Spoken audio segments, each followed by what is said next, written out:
Get ready for the dictation. Start.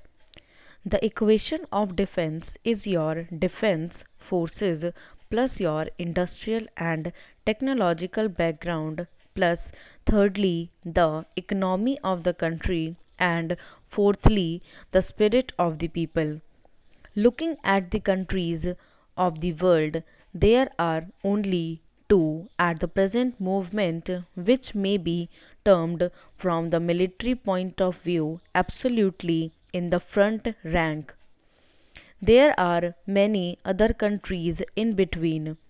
Where do we come in the picture? Here we are backward technologically and industrially, and yet, except for Japan, probably more industrialized at the present moment than any other country in Asia. I am leaving out the Soviet territories and even in regard to China, which is making great progress, I think it may well be said that at the present moment we are somewhat in advance in some ways industrially considered, certainly not in a military way. They have a huge army.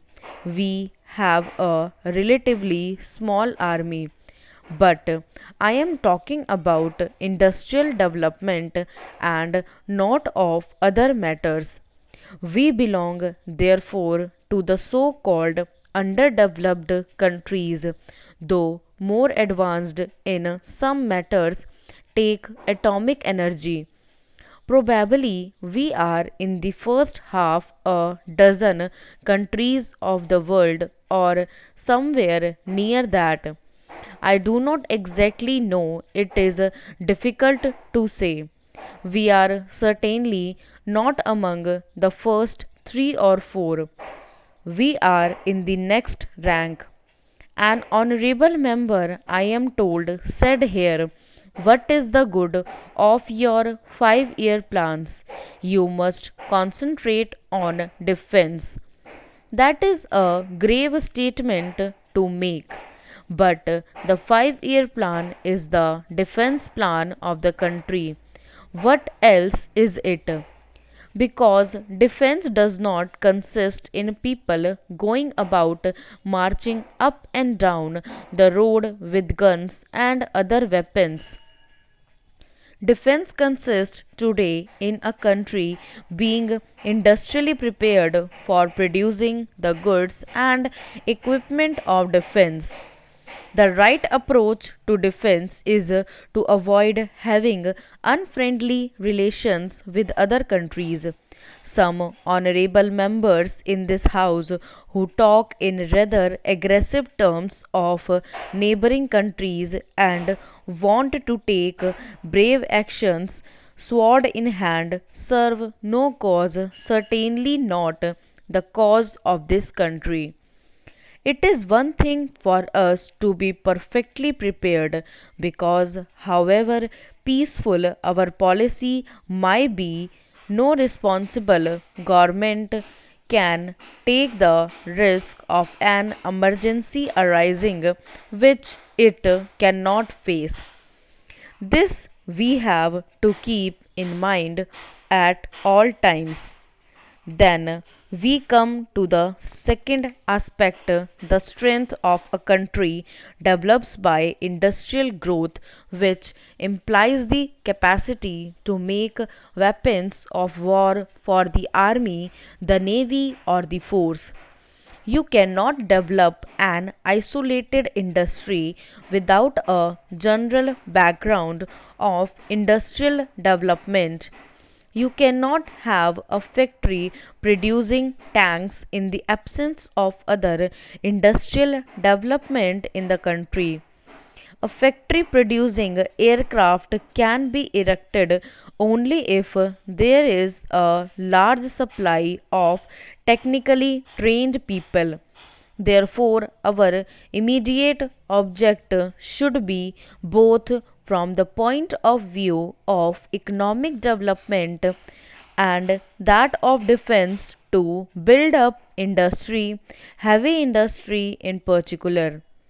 The criticism may be justified that we ought to have started thinking in these terms even earlier.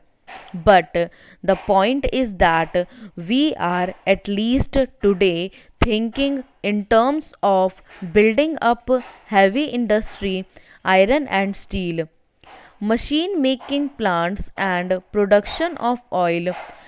Take this business of oil. Most of your machines will become completely useless without oil to run them. If we do not produce enough oil in this country, well, the big machines get tied up. There will be nothing to run them with. Now we come up against a grave difficulty. Let us admit for the moment that we are proceeding along right lines, those right lines being the industrialization of the country, which is good from the economic point of view as well as for defense. But industrialization takes time. What will happen before you are strong enough? You may get knocked down in the course of the next 10 years, and all you saying we are not ready for an attack will not prevent the enemy from attacking you.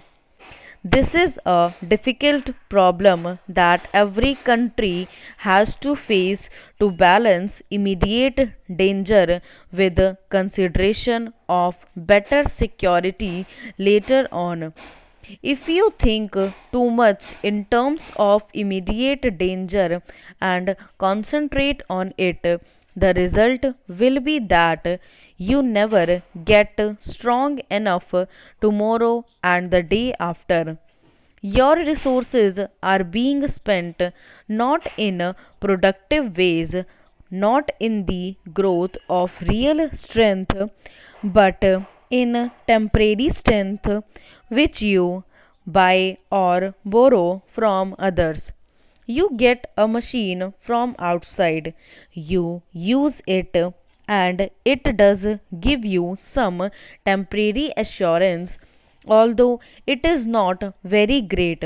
But as I told you, if some part goes wrong, you are helpless.